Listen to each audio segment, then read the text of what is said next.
have you seen what he did to himself over here, Greeley Ford? Andrew has a new tattoo. I saw that online. It's the great it's state. It's actually a lot bigger in person. Okay. Look at him. He's in so much pain right now. Oh, my God. What is wrong with you? Okay. I had one guy I want to thank on Facebook. He said, Tacky, good luck with that when you're 70 in a retirement home. And I said, well, if I'm at a retirement home at 70, I'll have a lot more to worry about than my tattoo. Yeah, it's a new world, Greeley Ford. 70 years all old. The babes will love it at that. That's right. He's thinking ahead. 70 years old is no retirement home No, age. it isn't. No, that's way. what I'm saying. So, before I go to Greeley, I'm going to preempt you. I'm sorry. That's all right. I hate to do this, but we have important business. The No Hospital Downtown, the Pro Hospital Downtown. We're out yesterday. Interestingly, the crowd for the Pro Hospital Downtown, I believe, was larger than the No Hospital Downtown crowd. But then again, Jim Brock is bigger than life. So, right? Who needs people? Stefan Rubitsky is a part of the OD story today, and I thought, Stefan, your comments were very constructive yesterday. Well, hello, good morning, Bill, Andrew, Jeff, and Davey, and Greeley Ford. I got a shout-out You from got Stefan. you got a shout Awesome. out. Yeah. All right. He's looking to Thanks, open a Stefan. bar, and he's kind of kissing up a little bit. So. you're going to be called Tubitsky's. He needs a license. All right. So, what did you? First of all, they typo on your name this morning in the OD. Did you see that? Not yet. I'll read it when I get a chance. But you're the lead. You're the lead in their story. I mean, you made a speech yesterday, and you're the lead in their story. So, tell us what you saw yesterday. I mean, you really are taking this from a reporter standpoint, not picking sides. What did you see yesterday?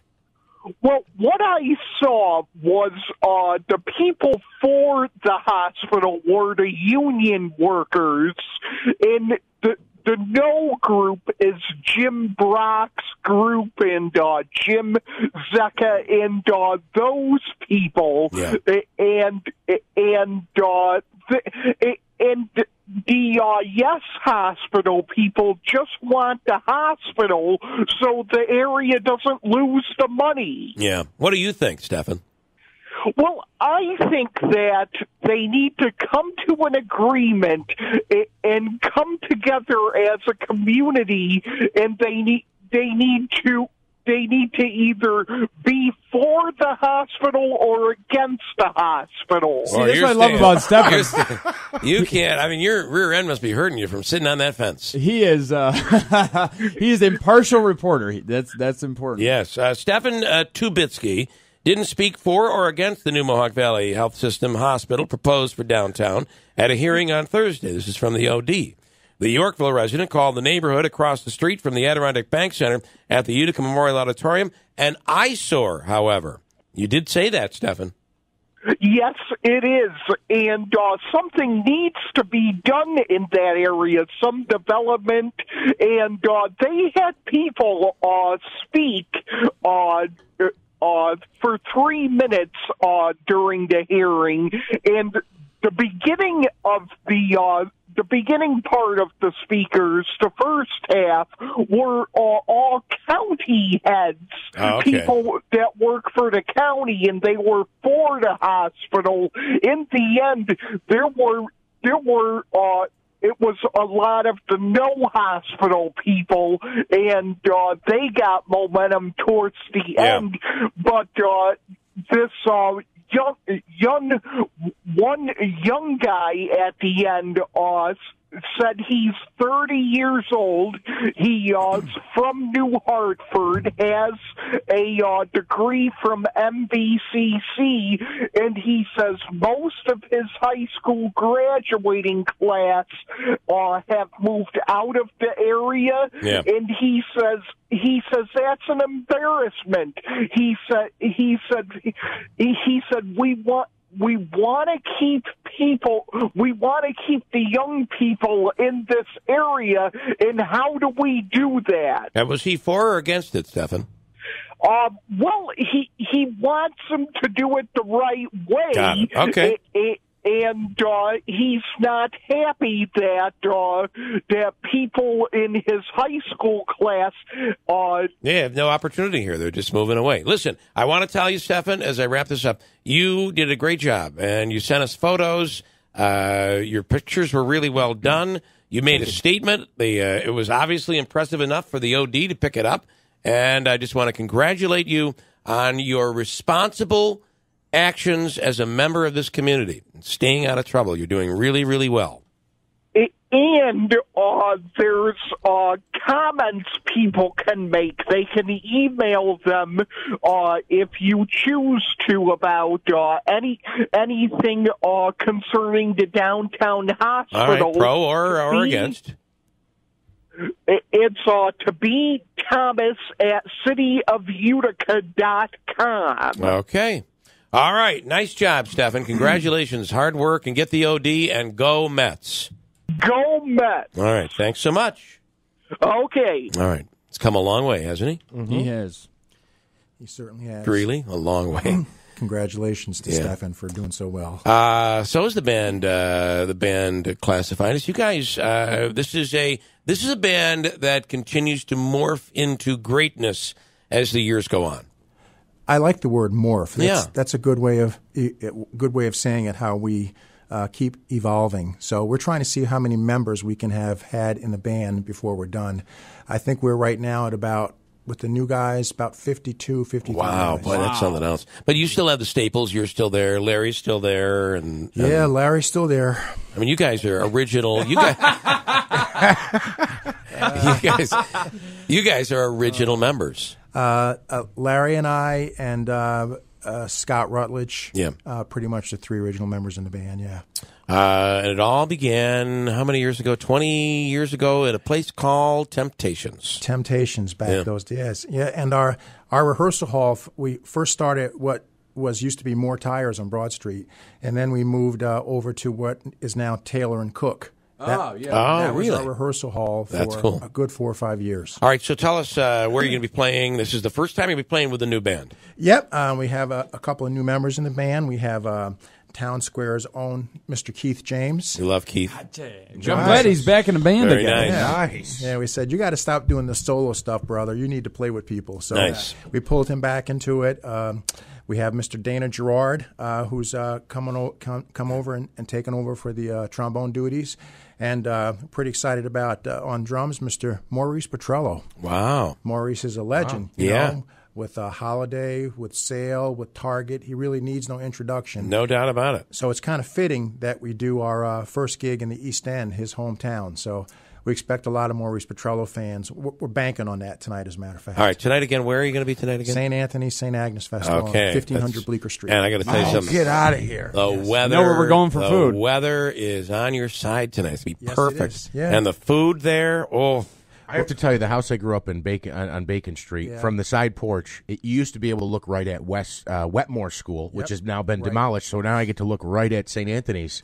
I'll be there probably tonight, tomorrow, maybe Sunday too. I can't wait to see you. Yeah, it's where my mother still lives, but they got rides and everything, I assume. Yeah. Oh, Carter's going to have a blast tonight. It's a lot of fun. So we do that tonight. We're doing a big Hamilton College reunion event tomorrow night.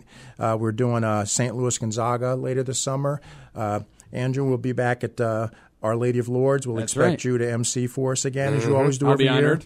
We're doing Sherrilltown Park series, Harpoons on Sunday, July 1st. Oh, that'll be big. So you have to come out for that one. Yeah. Bring your swim trunks. Yeah. Just don't go at your own risk. Don't go in the water. I hear Rick Stewart's going to have a little, kiddie pool there for anybody who wants to Take a dip. Wants to take a dip. Yeah. There's plenty of sand. Just the water is the key issue, though. Got weddings up in Branningham Lake and Lake Placid. Nice. Private advance. How do you do all of this, Greeley? Because you're also a commissioner with the Liquor Authority, and you work for AT&T. You have to be the busiest man on the planet. Well, I have a laptop, I have an iPad Pro, an iPad Air, 2 iPhone 7 Pluses, and an iPhone 6. And 8 lanyards. Look at me. Well, it depends on where I need to get in. Yeah, that's right. So The nature of my business, what I do, what I'm all about, is it doesn't matter where you are, just that you are. Right, you got to be connected, just that you are. Medeski has and I don't know what's going on now. You can get calls. Looks like your friend from down the street's calling you. Yes. Turns out to be somebody from Guatemala that's trying to sell you. Yes. You know, a bridge to nowhere. Yes. Well, is that what you're talking about? Yeah. To quickly describe this issue, I have occasionally you'll get a missed call, right? And it'll say, so and so called. Just so I've called back, and I don't recognize the number, but it looks like a local number, and the person will say, "Well, I didn't call you," and I said, "Well, it says right here I missed a call from this number. I hit send, and you answer. You're saying you didn't call? No, I swear I didn't call you." Great. I said, "I'm getting this person must be an idiot. They accidentally dialed my number." Well, it happened to me, I think Monday, where someone called me and said, "Yeah, you called," and I said, "Nope, no, I didn't call." Yeah. He says, "Oh, this is Norm. I have a missed call from this number." I said, "No." Was it someone that you knew or nobody I know? Yes. Some guy who was, I think, in the Oneida area. I think they have the ability now to mask the number that's coming in and put on some fake number. It's all done over the internet. Yeah, so it's kind of hard to trace and over and off seas too. That's the overseas, other problem. Yeah. So. There's a lot of things that I know, like AT&T has an app called AT&T Call Protect, which you can enable that, and that'll help get rid of some of it. And there's other ways that you can report these fraudulent numbers, but, let's be honest about it. It's almost impossible to stop. So and it's going to get worse. It probably will be. Just have a little fun with them, right? Carry little conversations, ask them about themselves. Well, you do have to be careful too with some of this stuff because you don't know. You get the IRS calls, right? You know the IRS is never going to call you. Yeah, they might come calling on you. Yeah. The only thing about it is what I do is any call that I see, a lot of. On my AT&T phones, I get a message that says suspected spam, that kind of stuff. So it tells me. It warns you. It warns me, yes. Or telemarketer or something like that. I see that a lot. But my rule of thumb is any phone number that I don't recognize, reject. I agree. Yeah, I agree with that, and that's what I've done now. I feel bad for those people that I don't recognize their number and they're trying to reach me, but you can leave a message. Well, the downside to that is it could be a gig for classified for $10,000. That's true. Yeah. And so I call them right back. But the fact is, we have to get out of this mentality that if we don't pick up, we're going to be missing out on something. Right, forget that. Send them to voicemail if it's worthy of your time, they will leave a message. Right. Or any phone call that's private or no ID. Yeah. I feel that if you can't tell me who you are, you don't deserve me to answer it. So I agree. Yeah. I think that's great advice. Man of many hats. Pretty deep. Yeah, pretty deep. All right, anything else you want to add there, Greeley Ford? So tonight, get out there onto Bleecker Street. The weather's going to be perfect. I can't believe it. Music's going to be awesome. What time are you on? 7:30 to 10. That's where I'll be. I might be taking my wife to the movies tonight. Yeah. To see this Oceans movie. You could take her maybe tomorrow. we go and get an appetizer over there. The food's great. The music's great. Like I said, Bill, you're Allison's eye candy, not George Clooney. You're absolutely right. Thank you for that. She totally agrees. All right. Wishful thinking. All right, cool. All right, Greeley Ford, we love you. Thanks so much, and we appreciate everything you do. Every time I see the Liquor Authority went in and shut down this place in Manhattan. It was major controversy. They were operating without a license. Yes. I'm like picturing you going in with your lanyard on and you're taking them out. Well, to be honest, we have been shutting down MS-13 hangouts on Long Island. Been working with Department of Homeland Security, FBI, New York NYPD. As a matter of fact, when I leave here, I'm headed to Albany for a 10 o'clock hearing to suspend a license today. Wow. So I have to say, when Greeley, he told me you can watch the sessions on the internet, and the other day I did watch him, and I felt crazy. Everybody in the newsroom must have thought I was nuts because I'm like, Greeley. My wife watches it. She says, and I was just watching it. Yeah. She says it's better than reality TV. Yeah. Some of the stories are crazy. Did you guys just recently find Boston Beer Company? Am I right about that? Yes. They were selling like unlicensed product across the state and a lot of stuff. Yeah. A lot of stuff. $975,000. Yeah, I saw that. Largest fine brewery in and history. they have worked with they've worked with Saranac, right? Isn't it Boston Beer or one of them is actually Adams, yeah. done a lot of work with. It's Sam Adams. That's the group. You're thinking of Brooklyn. Brooklyn, but I thought Boston Beer did some work here too. A lot of companies outside have the beer bottled here, but if you're doing the stuff without licensing fees in New York, you're going to face Greeley. Yeah, I don't know. I don't want to demean anyone, anything like that, but they were really good about coming to us and working it out and working with council, and they were really good about coming clean with it. So I think the fine could have been a whole lot larger, but we decided let's settle it and have everybody move on. All right, Greeley, we appreciate it as always. Thanks so much. All right, guys, have a good day. Safe travels out there. All right, later.